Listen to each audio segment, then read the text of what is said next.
नमस्कार, सुप्रभात, स्वागत, अभिनंदन सबरंग कार्यक्रम में आप सभी का।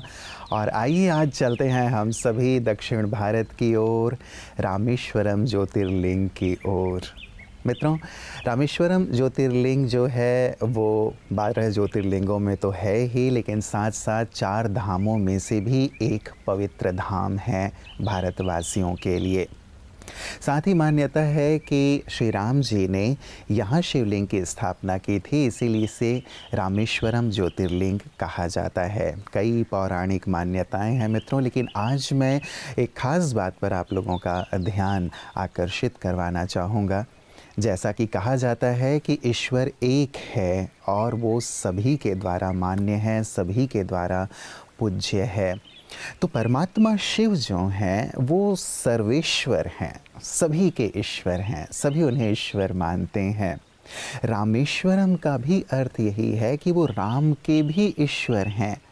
श्री राम जी ने भी प्रभु शिव की आराधना की, पूजा की, उन्हें माना, उनका ध्यान किया और पश्चात वो विजय श्री को प्राप्त हुए।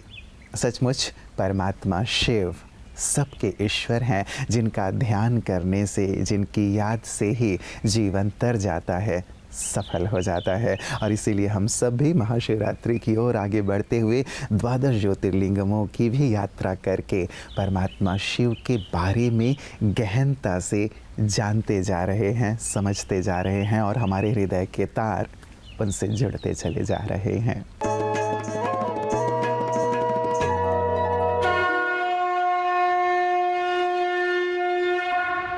आज 5 विकार स्त्री में और 5 विकार पुरुष में व्यापक है, जिसे ही रावण के 10 शीश के रूप में दर्शाए गए हैं, जिसके कारण आज ये संसार रावण राज्य बन चुका है। और इसी रावण राज्य से छुड़ाने के लिए परमात्मा शिव इस संसार में अवतरित होते हैं और राजयोग द्वारा इन बंधनों से मुक्त कर सच्ची पवित्रता और स्वराज्य का अधिकारी बनाकर नई सतयुगी दुनिया अर्थात राम राज्य की पुनः स्थापना करते हैं, जिसका यादगार ही रामेश्वरम ज्योतिर्लिंग के रूप में बनाया गया है। मित्रों, आपने गोपेश्वर धाम के बारे में भी सुना होगा, जहाँ कहा जाता है कि श्री कृष्ण जी ने भी परमात्मा शिव की आराधना की, उनकी पूजा की और साथ ही उनके ध्यान से अपने कार्यों को सफल करने के लिए उनका आशीष प्राप्त किया। तो जिन देवी देवताओं को हम पूजते हैं मित्रों, उन देवी देवताओं के भी जो आराध्य देव हैं या कहें कि जो सर्वेश्वर हैं, वो परमात्मा शिव हैं, क्योंकि वो साकार और आकार से परे निराकार हैं, ज्योति स्वरूप हैं। और न केवल देवी देवताओं ने उनकी आराधना पूजा की, बल्कि मित्रों सभी धर्मों में यदि आप देखेंगे तो परमात्मा के उसी निराकार रूप का ध्यान किया गया है। और जिन्होंने भी उनका साक्षात्कार किया, जिन धर्म पिताओं ने, जिन्होंने अपने धर्मों की स्थापना की, उन्होंने भी परमात्मा के उसी ज्योति स्वरूप का साक्षात्कार किया और यही कहा कि गॉड इज़ लाइट। वो हम सबको प्रकाश देने वाले हैं और उनका प्रकाश ही जीवन को प्रकाशित करने वाला है। ओम शांति फ्रेंड्स।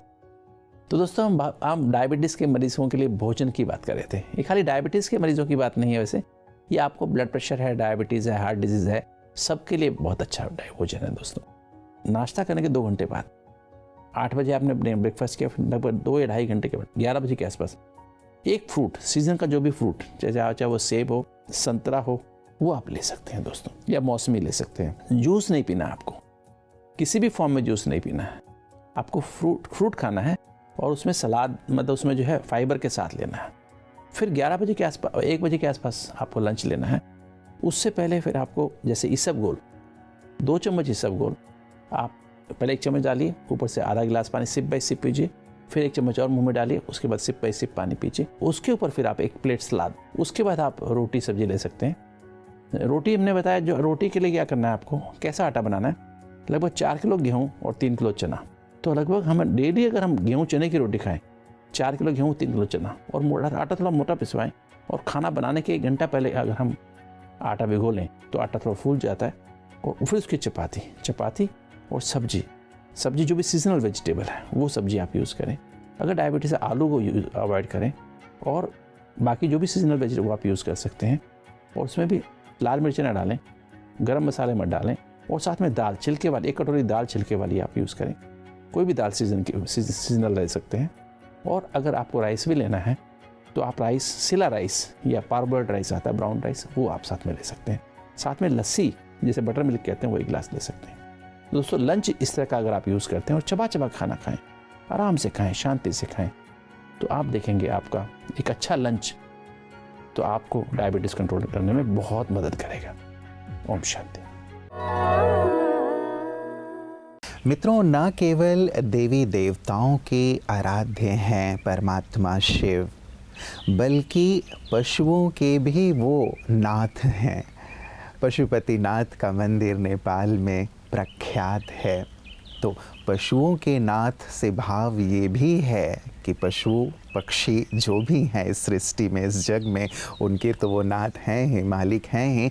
लेकिन मनुष्य भी जब पशु तुल्य हो जाता है, उसके विचार, उसके संस्कार, उसका व्यवहार, उसके कर्म पशु तुल्य हो जाते हैं, तब परमात्मा ही पशुपतिनाथ बनकर उन्हें पशु से देव तुल्य बनाते हैं। अर्थात उनके अंदर के पशुत्व को, उनके अंदर की विकृतियों को नष्ट भी परमात्मा शिव करते हैं, ताकि पुनः सृष्टि को स्वर्ग बनाया जा सके और पुनः जो मनुष्य है, जो पशु तुल्य हो गया है, वो देवतुल्य बन सके। इसीलिए उन्हें पशुपतिनाथ के रूप में भी पूजा जाता है।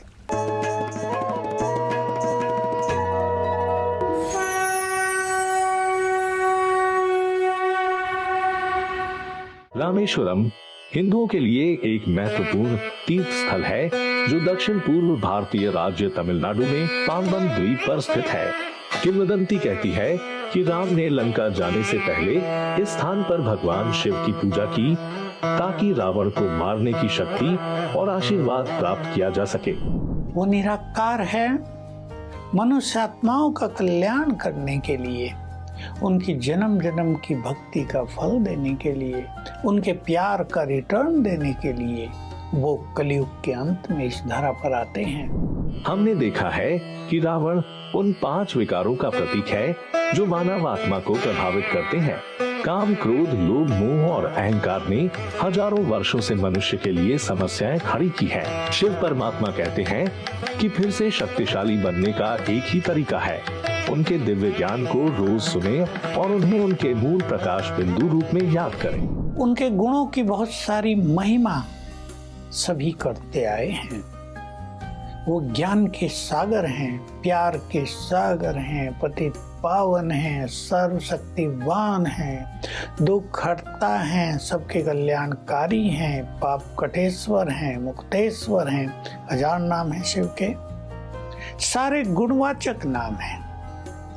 तो किसी भी सत्ता की महिमा तब तक नहीं होती जब तक उसने वे महान कार्य न किए हों। हम में से हर कोई एक आत्मा है जो हमारे पहले जन्म में एक देवता की तरह रहती थी। जन्म और पुनर्जन्म के चक्र से गुजरने के बाद हम मनुष्य बन गए हैं और फिर से देवता बनने का एकमात्र तरीका शिव परमात्मा को उनके मूल बिंदु रूप में याद करना है। आइए शिव से फिर से जुड़ें और इस शिवरात्रि को हमेशा के लिए यादगार बना दें।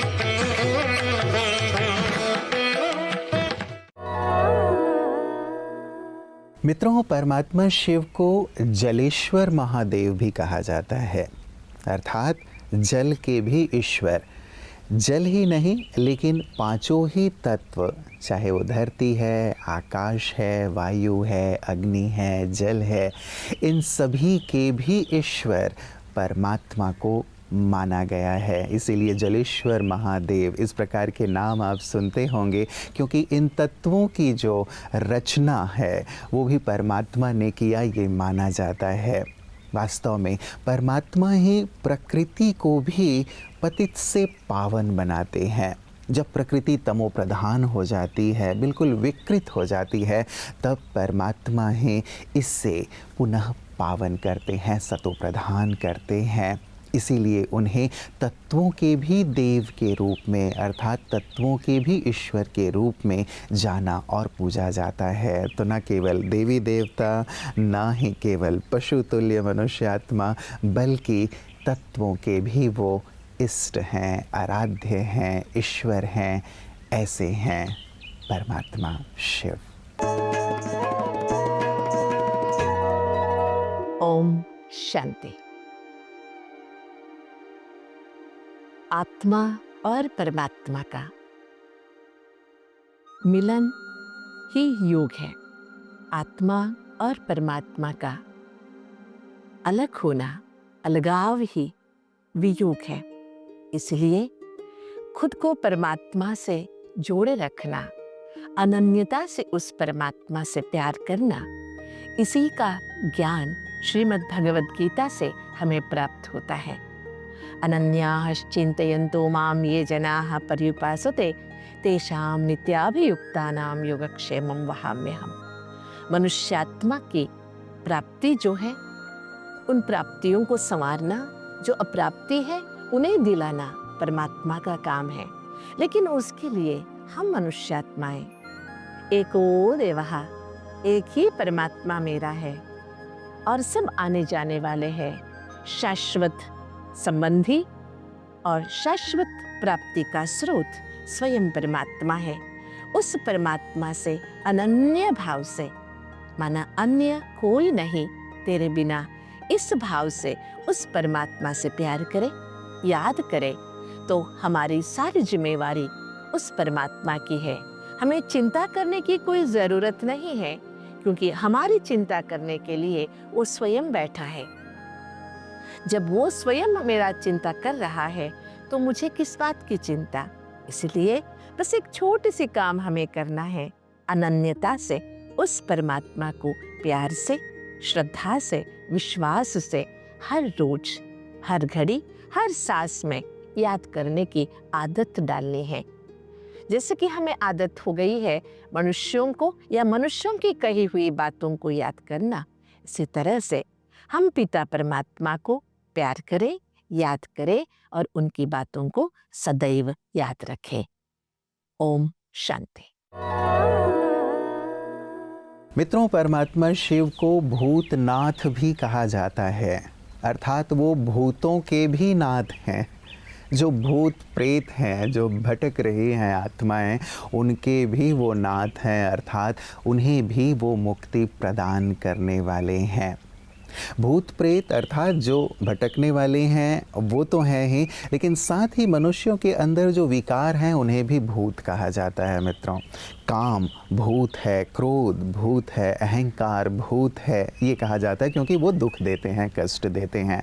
तो इन भूतों को भी भगाने वाले भूतनाथ परमात्मा शिव हैं, इसलिए उन्हें भूतनाथ कहा जाता है। तो मित्रों, यदि हम देखें तो न केवल मनुष्य आत्माओं के, न केवल देवी देवताओं के, बल्कि तत्वों के भी, भूत प्रेतों के भी, सभी के नाथ वो सर्वेश्वर हैं, सर्व के ईश्वर परमात्मा शिव।